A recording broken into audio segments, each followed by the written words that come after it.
जय हिंद बच्चों एवं श्रोता व दर्शक के रूप में महानुभावगण, कैसे हैं आप। उम्मीद करता हूं स्वस्थ, सजग व सक्रिय होंगे। आपकी यही सजगता एवं सक्रियता देश को बुलंदियों तक पहुंचाने में मील का पत्थर साबित हो। इसी उम्मीद रूपी नौका पर सवार होकर तथ्यों के महासागर में तथ्य तरंग के अंतर्गत आपका हार्दिक स्वागत करते हुए उन बेशकीमती विधा की ओर ले चलते हैं जो संबंध रखता है कथा कहानी से और कथा कहानी साहित्य से जुड़े हुए जो कथा सम्राट हैं मुंशी प्रेमचंद्र की रचना पौष की रात। तो ऐसे महान रचना जो कि प्रेमचंद्र की द्वारा लिखी गई है और यह हिंदी साहित्य में आदर्श एवं यथार्थ का अपूर्व समन्वय प्रस्तुत करने में महत्वपूर्ण भूमिका निभाए हैं। इनके इस समन्वय को हिंदी में आदर्श की ओर उन्मुख यथार्थवाद कहा गया है। मुंशी प्रेमचंद्र जी के जीवन में जो भावना थी देशभक्ति की, राष्ट्रीय जागरण की एवं समाज सुधार की, वह स्वर प्रबल रूप से इनके साहित्य में दिखाई पड़ता है। ऐसे महान विभूति मुंशी प्रेमचंद्र जी का जन्म 31 जुलाई 1880 ईस्वी में हुआ था, जो कि ग्राम लमही वाराणसी उत्तर प्रदेश में है। इनका निधन 8 अक्टूबर 1936 ईस्वी को हुआ, अर्थात ये 56 वर्ष तक अपने जीवन के सुख को भोग सके। इस प्रकार इनकी पारिवारिक स्थिति का जहाँ तक प्रश्न है तो इनकी पारिवारिक स्थिति के संदर्भ में तथ्य है कि इनका मूल नाम धनपत राय था। माता आनंदी देवी एवं पिता मुंशी अजायब राय थे। शिक्षा दीक्षा का जहाँ तक प्रश्न है तो इन्होंने 1910 ईस्वी में अर्थात 30 वर्ष की उम्र में, लगभग 30 वर्ष की उम्र में इन्होंने मैट्रिक की परीक्षा पास की, इंटरमीडिएट परीक्षा दी और उसमें उत्तीर्ण किया। फिर 1919 ईस्वी में बीए की परीक्षा पास की। जहाँ तक जीवन आवृत्ति का सवाल है तो इसमें भी वे पीछे नहीं रहे बल्कि आगे बढ़ चढ़ करके भूमिका निभाते गए। इस प्रकार इनकी जीवनी कथा साहित्य के क्षेत्र में श्लाघनीय रही है और इनका पूरा पारिवारिक जीवन स्वस्थ एवं खुशहाल रहा है। जहाँ तक जीवन वृत्ति का सवाल है तो इस संदर्भ में वे प्राइवेट के रूप में ट्यूशन भी पढ़ाया करते थे, अध्यापन का कार्य करते रहे। जिला बोर्ड की सब इंस्पेक्टरी भी इन्होंने की और जालियांवाला बाग हत्याकांड एवं असहयोग आंदोलन के छिड़ने पर सरकारी नौकरी छोड़ करके जेल भी गए। संपादन इनके द्वारा कई रचनाओं को किया गया, जैसे मर्यादा, माधुरी, जागरण, हंस। इनकी प्रमुख रचनाएं हैं सेवा सदन, प्रेमाश्रय, रंगभूमि, कायाकल्प, कर्मभूमि, गोदान जैसी मौलिक उपन्यास भी हैं। गोदान एक तरह से भारतीय किसान की दशा का चित्रण प्रस्तुत करता है। इस गोदान में मुख्य रूप से जो भी विशेषताएं दी गई हैं वह बहुत ही सामाजिक और धार्मिक एवं राष्ट्रीय स्तर की हैं। इनकी रचनाओं में विशेष करके राष्ट्रीय जागरण एवं समाज सुधार की भावनाओं को लेकर के विषय वस्तु समाहित हैं। भारतीय स्वाधीनता के बाद समय के गुजरने के साथ साथ उनकी प्रसिद्धि देश काल की सीमाओं को पार करती हुई वैश्विक रूप धारण कर चुकी थी। अर्थात उन्होंने इस तरह से अपने व्यक्तित्व को कायम रखा कि उनकी ख्याति विश्व में भी फैल चुकी थी। प्रेमचंद्र बहुत ही गहरे एवं विशिष्ट रूप में भारतीय नवजागरण एवं राष्ट्रीय समग्र चेतना का प्रसार करने में बिल्कुल आगे थे। उनका राजनीति के साथ संबंध बहुत ही गहरा था। वे समाज, संस्कृति, राष्ट्रीयता, मानववाद के पैमाने पर अनेक तरह के रचनात्मक परिवर्तन और प्रच्छन्न रूप से किया करते थे। जब तक उनकी यह रचनात्मक क्रिया चलती रही, वे लोकतंत्र की रक्षा के लिए, समाज की रक्षा के लिए निरंतर प्रयास करते रहे, उसमें स्थान देने के लिए। प्रेमचंद्र और उनका साहित्यिक जीवन बहुत ही प्रशंसनीय रहा है। उन्होंने अपने हिंदी साहित्य में मुख्य रूप से कुछ बदलाव करके समाज के सामने प्रस्तुत किया। इनके पूर्व मनोरंजन का स्तर बहुत ही ऊपर था। जब प्रेमचंद्र कथा विधा के सम्राट बनकर के सामने आए तो इन्होंने अपनी रचना का स्वरूप ही बदल डाला। ये कथा साहित्य को मनोरंजन के स्तर से ऊपर उठाकर जीवन के सार्थक रूपों से जोड़ने का काम किया। उस युग के जीवन समाज की समस्याओं जैसे प्रदहीनता, जमींदारी महाजनों एवं सरकारी अमलों द्वारा किसानों के शोषण, किसानों की निर्धनता, किसानों की अशिक्षा एवं अंधविश्वास, दहेज की कुप्रथा, स्त्रियों की पराधीनता, वृद्ध विवाह, बाल विवाह, विधवा विवाह, सांप्रदायिक वैमनस्य, जाति भेद, अस्पृश्यता और अनगिनत मध्यम वर्गीय कुंठाएं, ये सारी परिस्थितियां और समस्याएं उनकी रचना विविध तरह के करने के लिए सदैव प्रेरित करती रहती थीं। और यही कारण था कि उन्होंने कई ऐसी रचनाएं समाज को दी जिससे समाज समय समय पर लाभान्वित होता रहा है। उन्होंने समाज में व्याप्त बहुत सारी बुराइयों को अपनी रचनाओं में स्थान दिया। उन बुराइयों में दहेज प्रथा, अनमेल विवाह, नशाखोरी, शोषण, बहुविवाह, छुआछूत, ऊंच नीच आदि पर तीखा व्यंग करते हुए समाज में सुधार की वकालत भी उन्होंने की है। अपनी रचनाओं में सुंदर सुंदर वाक्य, मुहावरेदार वाक्य का भी इन्होंने प्रयोग किया है। जहाँ तक इनकी विधा का सवाल है और इनकी रचनाओं का ताल्लुक है, तो इस संदर्भ में हम पुनः एक बार ध्यान देते हैं, जिससे परीक्षोपयोगी प्रश्न सदैव आते रहते हैं और प्रतियोगी परीक्षाओं में भी ये टॉपिक मुख्य रूप से आते रहते हैं, अर्थात प्रेमचंद्र की रचनाएं। प्रेमचंद्र की रचनाओं में सेवा सदन, रंगभूमि, निर्मला, कर्मभूमि, गबन, गोदान प्रमुख रूप से मौलिक उपन्यास हैं। इनकी कहानियों में मानसरोवर 8 खंड में है, अनेक निबंध हैं, लेख हैं, टिप्पणियाँ हैं, विविध प्रसंग जो कि 3 खंड में है, यह संकलित हमारे सामने प्रस्तुत है। इस तरह से मुंशी प्रेमचंद्र के जीवन संबंधी विविध साहित्यिक एवं सामाजिक मूल्य को संरक्षित करने से संबंधित भी कार्य किया गया।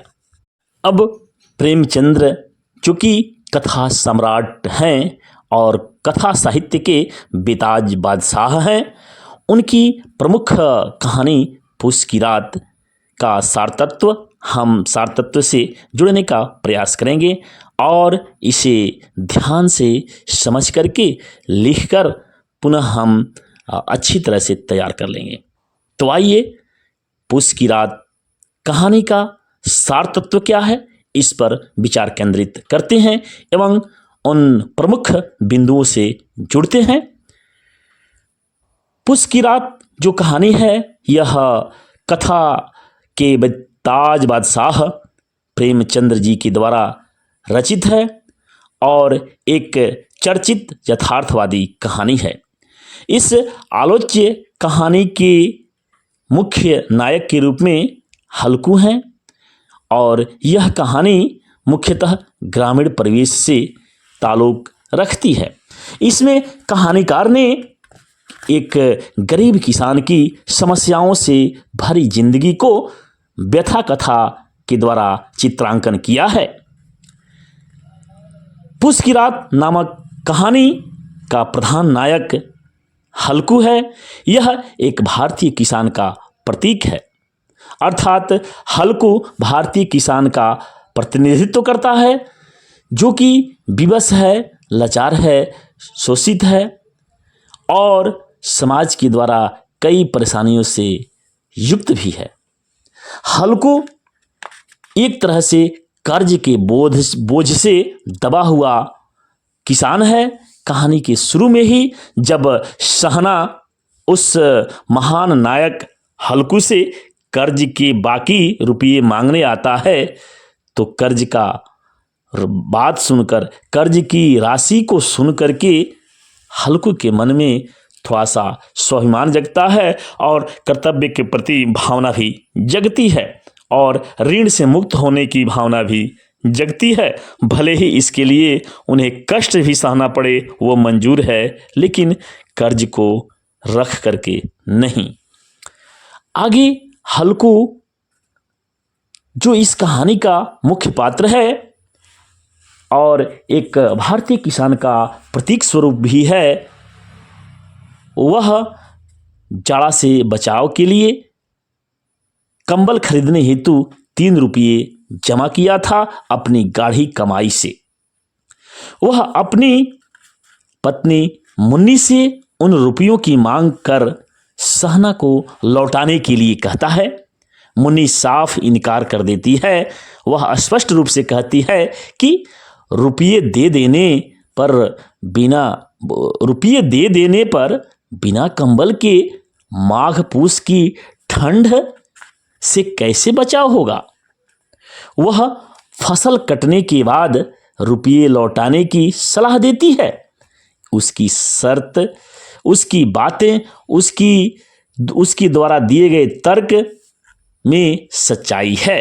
अर्थात मुन्नी ने जो भी बातें हल्कू से कही, उस बातों में मुख्य रूप से सच्चाई झलकती है, लेकिन हल्कू सहना महाजन की गाली और धौंस बर्दाश्त करने में अपने आप को अक्षम पाता है।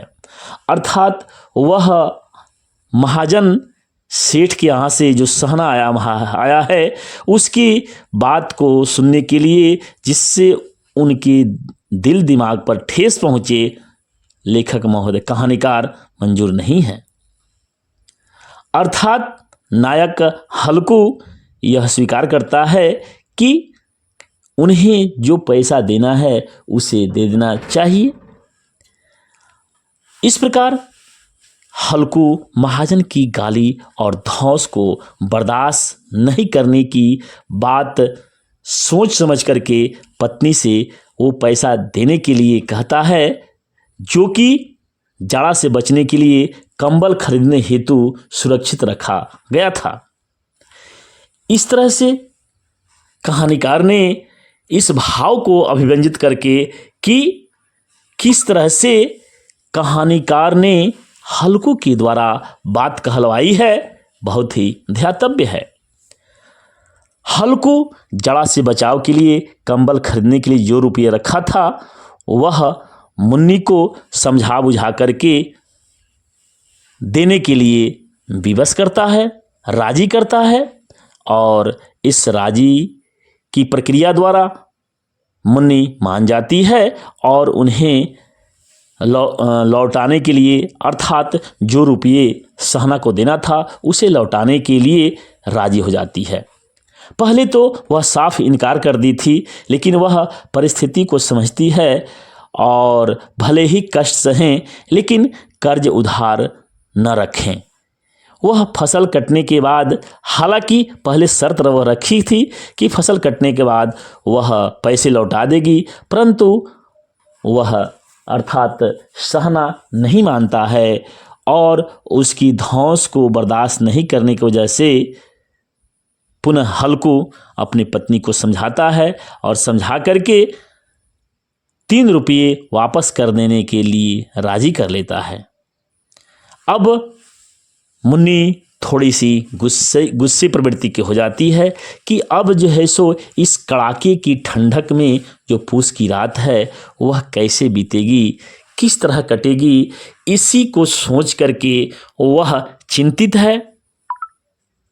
प्रथम अनुच्छेद अर्थात प्रथम चरण में यह देखने से स्पष्ट होता है कि हल्कू जो इस पूस की रात नामक कहानी का नायक है वह महाजन की गाली गलौज धौंस को बर्दाश्त नहीं करता है, बल्कि वह अधिक कष्टदायी और अमानवीय समझ करके पैसा दे देता है, भले ही उसे ठंडी बर्दाश्त करने के लिए क्यों न बाध्य होना पड़े।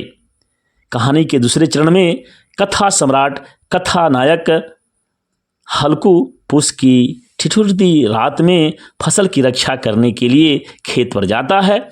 उसके साथ साथ उसका कुत्ता जबरा भी चला जाता है। वह खेत के किनारे ईख के पत्तों की एक छतरी के नीचे बैठकर फसल की रखवाली का प्रयास करता है। उसके पास ठंड में अपनी उपयोगिता खो चुकी थी। उसके पास ठंड में अपनी जो भी सुविधा थी वह खो चुका था। उसके बगल में उसका प्रिय कुत्ता जबरा भी मुंह डाले सर्दी से ठिठुरता कूकू कर रहा था।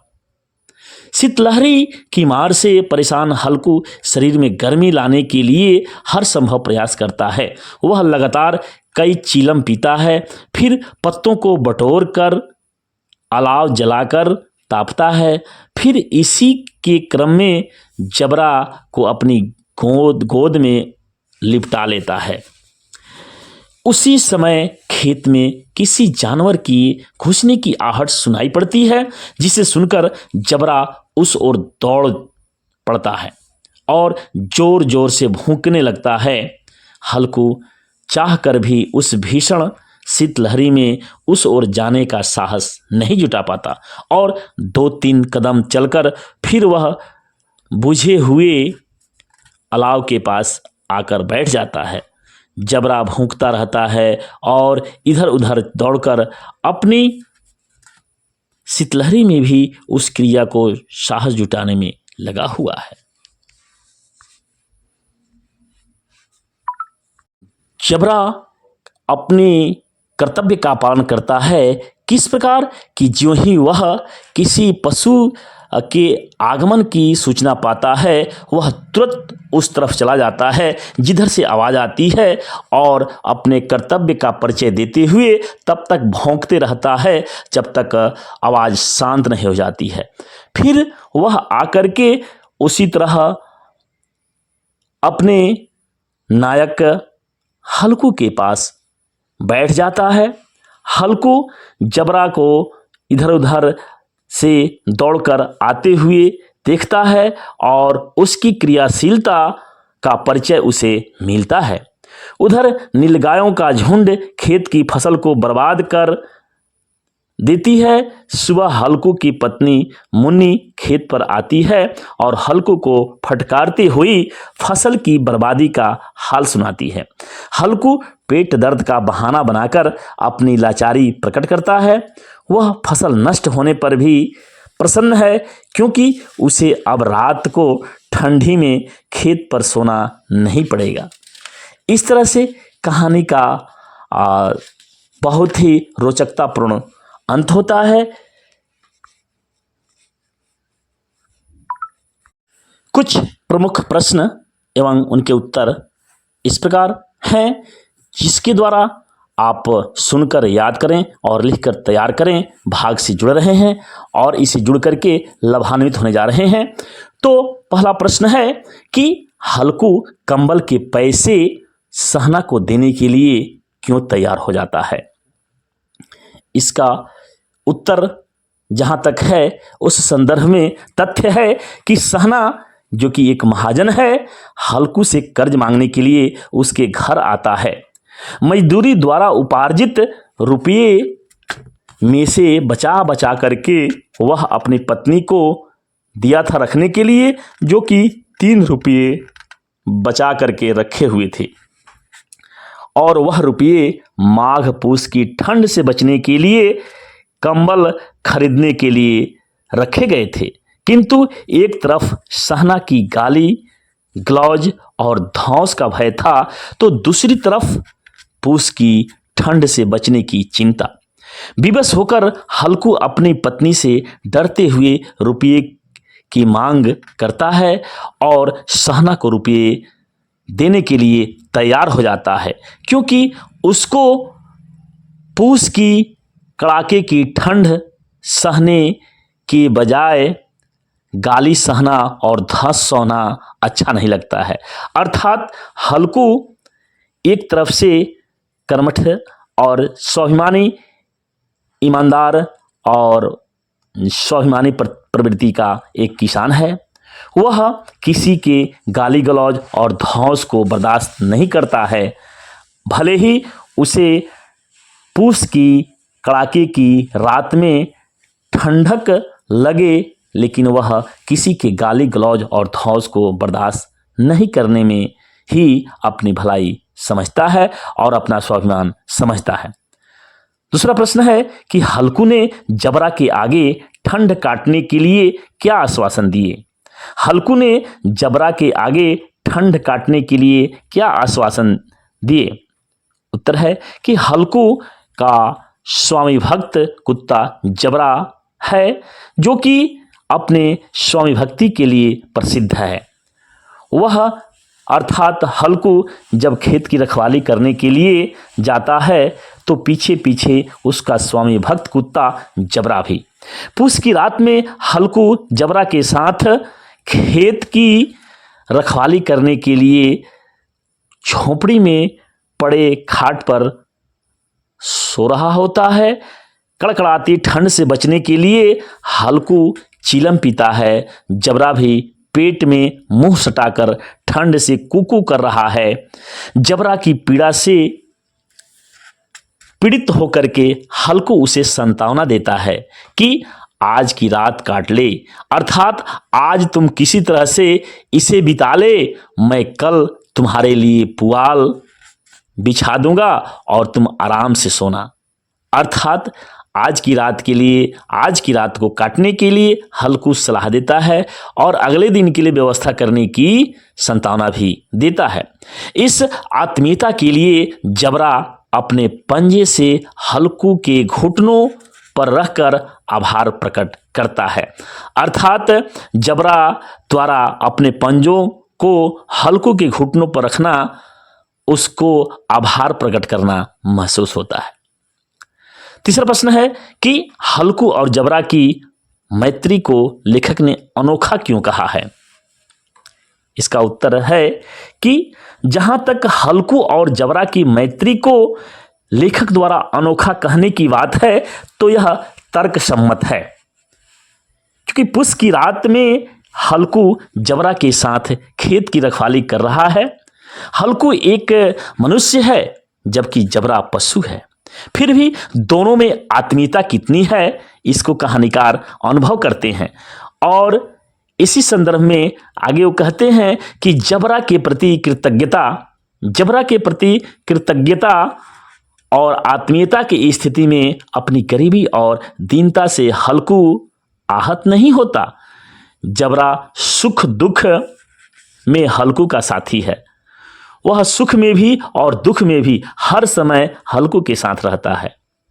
सांत्वना भरी बातों से प्रभावित होकर जबरा अपने पंजों को हल्कू की घुटनियों पर रख देता है और उसके मुंह के पास मुंह ले जाकर अभिन्न मित्र या भाई की तरह व्यवहार करता है। इसे लेखक ने ही आत्मीयता का संबंध अर्थात अनोखी मैत्री की संज्ञा दी है। चौथा प्रश्न है कि हल्कू कैसे जान सका कि रात अभी पहर भर बाकी है? तो इसका जहां तक उत्तर की बात है वह अर्थात हल्कू आकाश में सप्तर्षि मंडल को देखता है। जब आकाश में यह सप्तर्षि मंडल को देखता है तो उसे आभास होता है, उसे जानकारी मिलती है कि आकाश में आधे पर भी नहीं चढ़े हैं। जो इस प्रकार हल्कू सप्तर्षि मंडल को देख करके कुछ अनुमान लगा लेता है और उसी को देख करके वह समझ जाता है कि अभी जो रात बाकी है वह आधी रात की तरह से आभास हो रही है। अगला प्रश्न, पांचवा प्रश्न है कि जब ठंड बर्दाश्त से बाहर हो जाती है तो हल्कू उसका सामना कैसे करता है। जब ठंड बर्दाश्त से बाहर हो जाती है तो हल्कू उसका सामना कैसे करता है, इसके उत्तर की जहाँ तक प्रश्न है, इस संदर्भ में बहुत ही ध्यातव्य तथ्य हैं। पुस की रात का नायक हम स्पष्टतः जान गए हैं कि हल्कू है और उसका स्वामी भक्त कुत्ता जबरा है, जो कि उसका मित्र के रूप में सामने आने में कोई हिचकिचाहट नहीं महसूस करता है। ठंड काफी बढ़ गई थी और शरीर का रक्त जमने जैसा हो जा रहा था। धमनियों में रक्त की जगह हिम बह रहा है ऐसा मालूम पड़ता था। वह पत्तियों की बटोर कर अलाव जलाता और आग तापने लगता है। वह अपने दोपहर को उतार कर बगल में दबा लेता और दोनों पांव फैलाकर ठंड को ललकारने की स्थिति में कहता है कि तुम मेरा क्या बिगाड़ लोगे।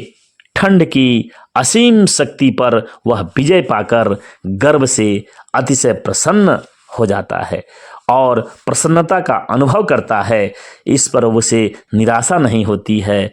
इसी तरह से इस प्रश्न के माध्यम से हम श्रोता महानुभाव को यह शिक्षा मिलती है कि किसी भी परिस्थिति में हमें घबराना नहीं चाहिए, धैर्य धारण करके उसका सामना करना चाहिए। अगला प्रश्न है कि हल्कू और मुन्नी दोनों के चरित्र की विशेषताएं क्या हैं। इसके उत्तर के संदर्भ में जहां तक तथ्य है तो इसमें पुस की रात में कहानीकार कथा विशारद प्रेमचंद्र जी ने यह बताने का प्रयास किया है कि दोनों पात्र की भूमिका बहुत ही सराहनीय है। एक हल्कू और दूसरी मुन्नी। एक जो है सो अर्थात हल्कू भाग्यवादी और समझौतावादी दीनहीन किसान है। दूसरी तरफ मुन्नी अन्याय के प्रति विद्रोह करने वाली नारी है। हल्कू एक तरफ खेती मान सम्मान की थाती है, अर्थात हल्कू खेती को मान सम्मान की थाती मानता है और दूसरी तरफ मुन्नी ऐसे निरर्थक मान सम्मान को महत्व नहीं देती है, क्योंकि वह तन ढकने के लिए ही वस्त्र और पेट भरने के लिए भोजन महत्वपूर्ण है ऐसा मानती है। इस तरह से अगला प्रश्न है कि मुन्नी की नज़र में खेती और मजदूरी में क्या फ़र्क है। वह हल्कू को खेती को छोड़कर आगे नया काम करने के लिए क्यों कहती है। आइए इसके उत्तर के संदर्भ में हमें तथ्य यह है कि प्रेमचंद्र की जो कथा या कहानी है यथार्थवादी भावना पर आधारित, वह कहानी पुस की रात है, जिसमें नायिका के रूप में मुन्नी है और नायक के रूप में हल्कू हैं। वह हल्कू की पत्नी है। उसकी नज़र में खेती और मजदूरी में बड़ा फर्क है। जो अपने खेत में खेती बाड़ी करता है वह खेती यानी कृषि ही रह जाता है, वह कृषि कही जाती है। अर्थात खेत में जो खेती बाड़ी करता है उसे कृषि कही जाती है। दूसरी ओर जो आदमी बिना खेत बिघार के दूसरे के खेत में जहाँ तहाँ काम करता रहता है उसे मजदूरी कहते हैं। मुनि को अपनी खेती में लगान मालगुजारी देने के लिए कभी कभी कर्ज लेना पड़ता, जिससे उबरना मुश्किल होता है। जबकि दूसरी तरफ मजदूरी करने में किसी प्रकार का झंझट नहीं हो, इसका ध्यान रखा जाता है और इसीलिए वह हल्कू को खेती छोड़ देने के लिए सलाह देती है, क्योंकि उसे खेती करने के परिणाम स्वरूप यही सुनने को मिलता है, लहना जैसे साहूकार की डांट डपट, गाली गलौज और तरह तरह की सामाजिक परेशानियों को उसे झेलने के लिए मजबूर होना पड़ता है। आइए प्रश्नोत्तर भाग में अब हम उस भाग से जुड़ते हैं जो है सप्रसंग व्याख्या, अर्थात व्याख्या कैसे करें 3 अनुच्छेदों में। आइए उससे जुड़ते हैं।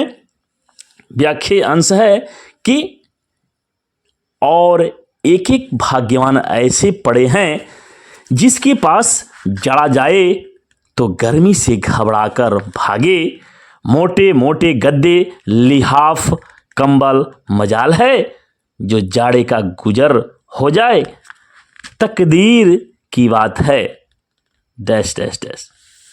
प्रस्तुत यह पंक्तियाँ जो कि पुष की रात नामक पाठ से ली गई हैं, इन पंक्तियों के लेखक कथा सम्राट, कहानी के बेताज बादशाह मुंशी प्रेमचंद्र जी हैं। प्रेमचंद्र जी ने हल्कू के कथन के माध्यम से गरीबों की दीनहीन मानसिकता एवं बेबसी का कारुणिक वर्णन किया है। यहाँ पर कहानीकार ने किसान की दुर्दशा, उसकी माली हालत को दिखाने का प्रयास किया है। कथा साहित्य के बेताज बादशाह मुंशी प्रेमचंद्र यह बताना चाहते हैं कि पुष की ठंडी रात में हल्कू के पास ठंड से बचने के लिए एक कंबल भी नहीं है।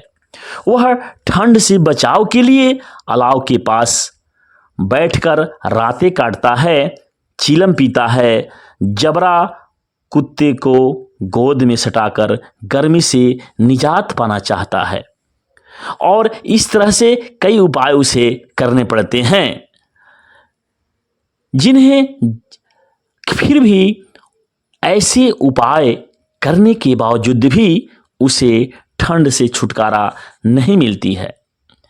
और यह एक वर्ग की बात हुई, अर्थात निम्न तबका का व्यक्ति इस तरह की परेशानियों को झेलता है। दूसरी ओर समाज में ऐसे भी भाग्यशाली लोग होते हैं, ऐसे भी व्यक्तित्व हैं जिनके पास यदि ठंडी जाए तो वह किसी तरह की परेशानी में उन्हें नहीं डालती है। उनके पास ठंड से बचने के लिए बहुत सारे उपाय हैं। उनके पास मोटे मोटे गद्दे, आरामदायक कंबल, लिहाफ और रजाइयाँ हैं। ऐसे लोगों को जड़ा क्या डराएगा, अपितु वह जड़ाने के साथ साथ उसे और जो है सो विषम परिस्थितियों में डाल देगा।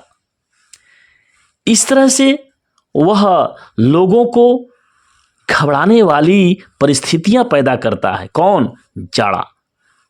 अर्थात उनकी आरामदायक कंबल भी नहीं है, उनके पास लिहाफ भी नहीं है और रजाइयाँ भी नहीं है, परंतु दूसरे वर्ग के जो लोग हैं उनके पास सारी सुविधाएं उपलब्ध हैं। इसलिए इसी क्रम में लेखक महोदय ने ये बात कही है कि एक भाग्यवान ऐसे पेड़ हैं, ऐसे पड़े हैं जिसके पास यदि जड़ा जाए तो गर्मी से घबरा कर भागे और क्योंकि मोटे मोटे गद्दे, लिहाफ और कंबल मजाल है कि जाड़े का कहीं भी कुछ भी गुजारा हो सके। इस तरह से दूसरा अनुच्छेद हमारा पूरा होता है। तीसरे अनुच्छेद में हम तथ्य से संबंधित, व्याख्या अंश से संबंधित कुछ समानांतर तथ्य रखेंगे। जैसे कहानी सम्राट मुंशी प्रेमचंद जी ने इस व्याख्या अंश के माध्यम से गरीब किसान के रूप में अदाकारी निभाने वाले हल्कू की दीनहीन अवस्था का कैसे रूप प्रस्तुत किया गया है और इसके माध्यम से समाज को एक नई दिशा देने का प्रयास किया गया है। समाज में किसान की दशा किस तरह की है उसे दिखाने का प्रयास किया गया है। तो इस तरह से और भी कई प्रश्न हैं, परंतु महत्वपूर्ण प्रश्न को हम लोग देख चुके। अगला प्रश्न है, दूसरी व्याख्या पंक्ति है कि बाकी चुकाने के लिए ही तो हमारा जन्म हुआ है। अर्थात इस व्याख्या अंश में कथा साहित्य के सम्राट मुंशी प्रेमचंद जी ने साहित्य के आधार पर स्तंभ, ग्रामीण अंचल, कहानी के प्रोधा और सेवा सदन गोदान गवन के अमर रचनाकार की भूमिका निभाने में अग्रणी रहे हैं मुंशी प्रेमचंद। इनके द्वारा रचित पूस की रात नामक कहानी जो कि मुख्य रूप से प्रेमचंद की सबसे चर्चित कहानियों में से एक है।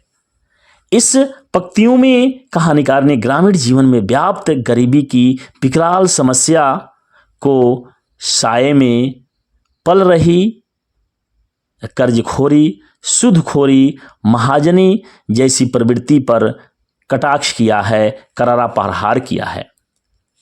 दूसरे अनुच्छेद में हम भाव देंगे, ये तथ्य देंगे कि प्रस्तुत व्याख्या अंश में जब सहना कर्ज लेने के लिए हल्कू के घर आता है तो कर्ज की अदायगी के संदर्भ में जो विचार हल्कू का है उसके विपरीत उसकी पत्नी मुन्नी का है।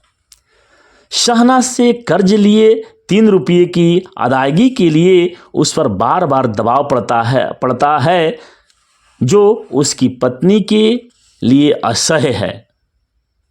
पत्नी इसे सहन नहीं कर पाती है, वह गुस्से में आ जाती है, खिंच जाती है और क्रोध भरे स्वर में पति से खेती छोड़ने के लिए कहती है कि खेत में मर मर करके काम करने से यदि कुछ फसल हाथ भी लगती है तो महाजन उसे देखकर कर्ज की बाकी राशि के लिए तंग करते हैं। लगता है कि उसका जन्म ही कर्ज चुकाने के लिए हुआ है। वह अपनी दीनता पर दुखित है और कर्ज लेकर खेती करना, हाथ तोड़ मेहनत करना और फिर उससे प्राप्त अनाज बेचकर उससे महाजन के कर्ज चुकाना, यह बड़ी ही समाज की विडंबना है। तीसरा अनुच्छेद में हम देंगे कि प्रस्तुत व्याख्या अंश के माध्यम से कहानीकार प्रेमचंद्र जी बताते हैं कि यह समाज के लिए अच्छा नहीं है कि हाड़ तोड़कर मेहनत करना और फिर उससे अन्य की रुपये की राशि कुछ जो बचत में आती है उसे कर्ज चुकाने में व्यय करना, यह बिल्कुल ही नाइंसाफ़ी है। व्याख्या अंश तीसरा है कि हल्कू ने रुपये लिए और इस तरह बाहर चला मानो अपना हृदय निकालकर देने जा रहा हो। इस व्याख्या अंश में मुंशी प्रेमचंद्र जी ने यह भाव दिया है कि आंचलिक कहानी के सम्राट मुंशी प्रेमचंद के द्वारा जो लिखित है पूस की रात, इसी से यह व्याख्या अंश लिया गया है। यह कहानी मध्ययुगीन यूरोप के सामंतवादी व्यवस्था का याद दिलाती है। इस व्यवस्था में किसानों का एक वर्ग अर्धवास कहलाता है। हल्कू इस कहानी का नायक है जो विवश और दीनहीन इंसान है, जो अपनी दुर्दशा के लिए से ही अभिशप्त है। वह हल्कू के यहाँ सहना के 3 रुपये बाकी थे, अर्थात सहना के यहाँ हल्कू के 3 रुपये बाकी थे। वह गाली गलौज न दे और आकर के अपना रौब न जमाए, धौंस न दिखाए। इससे बचने के लिए तो उन्होंने रकम लौटाने की प्रतिबद्धता व्यक्त की। उसने कंबल खरीदने के लिए किसी तरह 3 रुपये बचाए गए थे, उससे लेकर के अपना गलत ढंग से पिंड छुड़ाने के लिए वह सहना को पैसा चुकता कर देता है। इस तरह से वह अपना, समझिए कि जो गाढ़ी श्रम की, गाढ़ी परिश्रम से कमाई हुई, अर्जित की हुई राशि थी, वह निकाल करके ले जा करके देने के लिए उद्यत हो जाता है। उसे किसी प्रकार का दुख तकलीफ नहीं होता है।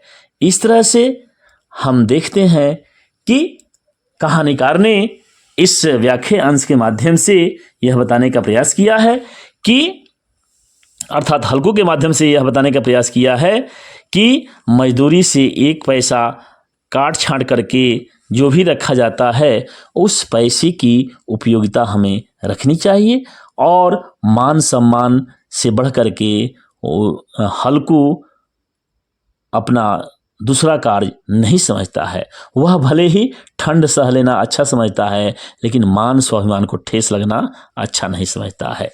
इस तरह से इस व्याख्या अंश में आप लोगों ने देखा कि किस तरह से हल्कू मानो जब रुपये देता है तो हृदय निकाल करके ऐसा दे रहा हो, ऐसा महसूस होता है।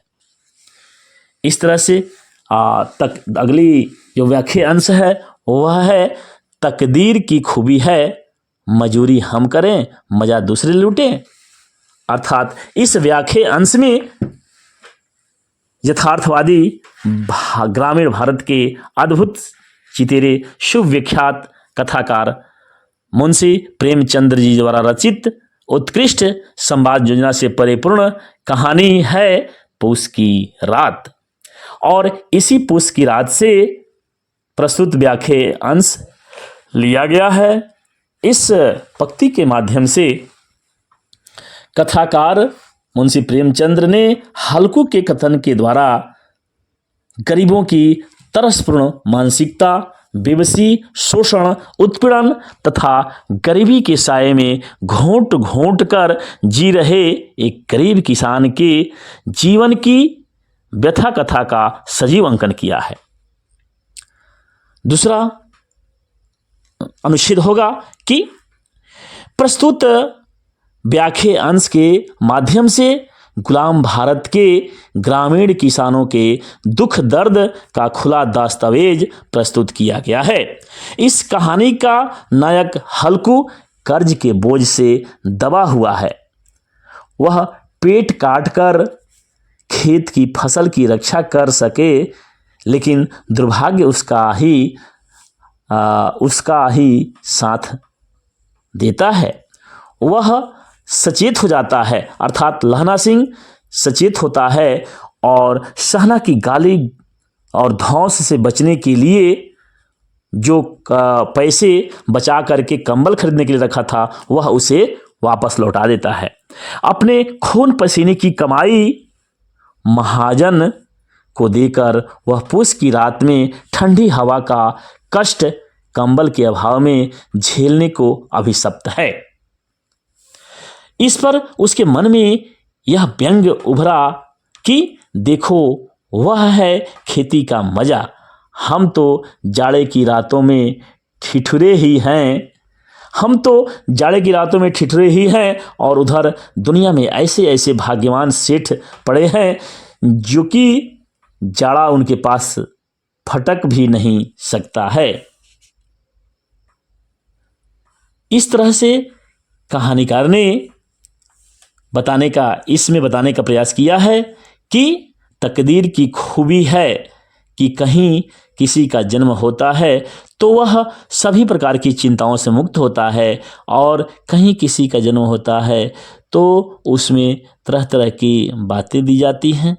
उसमें कुछ ऐसे विचार होते हैं, ऐसी भावनाएं होती हैं वह हमें मुंशी प्रेमचंद जी से मिलती हैं।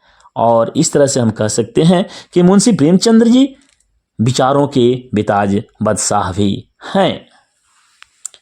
इस तरह आपने बहुत ही श्रद्धा पूर्वक शुरू से अंत तक वीडियो को देख सुन करके जुड़े रहे और अंत तक यह जुड़ करके सुनते रहे। इसी की अपेक्षा, इसी को ध्यान में रखते हुए आप आगे इसे याद करके तैयार भी कर सकते हैं, लिख सकते हैं और यह आपकी परीक्षा में सही ढंग से काम आए और अच्छे प्रश्न लिखने में कारगर साबित हो। इसी आशा उम्मीद के साथ वीडियो से विदा होते हैं। अगले वीडियो से जुड़ने के लिए तब तक के लिए धन्यवाद। जय हिंद, वंदे मातरम।